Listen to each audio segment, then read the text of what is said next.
Every step of John McCain's passing was choreographed.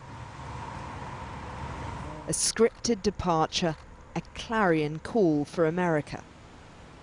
Washington National Cathedral, the setting for a deliberate display of political unity.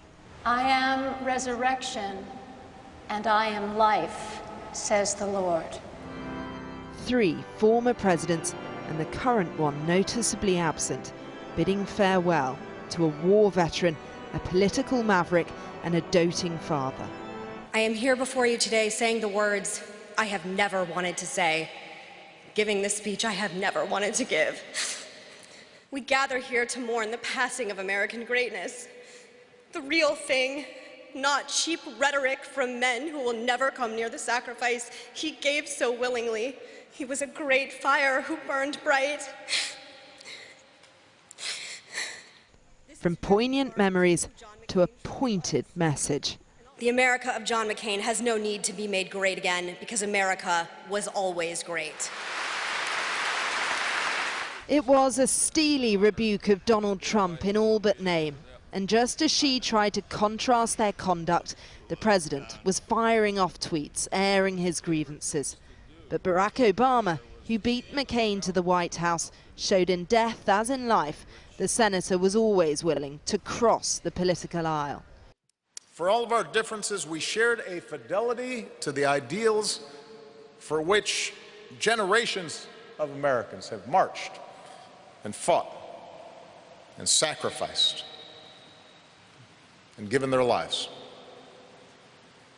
We considered our political battles a privilege, an opportunity to serve as stewards of those ideals here at home and to do our best to advance them around the world. George W. Bush remembered a man unafraid to antagonize, even when a prisoner of war.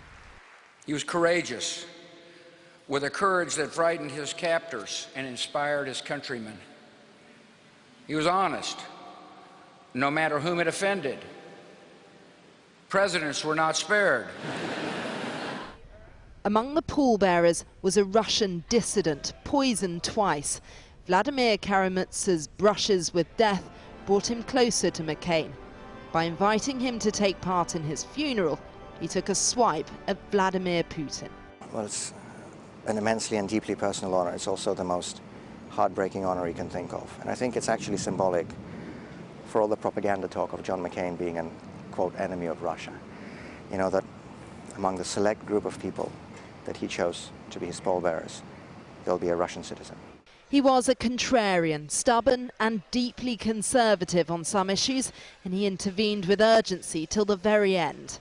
He didn't always get it right. Controversially, he was a cheerleader for the Iraq War, and in his recent memoir said, "I have to accept my share of the blame." He believed, though, in the power of American exceptionalism, and he was single-minded about it. He prided himself on taking a stand, however unpopular, and in his final goodbye, he was determined to get his voice heard once again. Cordelia Lynch, Sky News, Washington.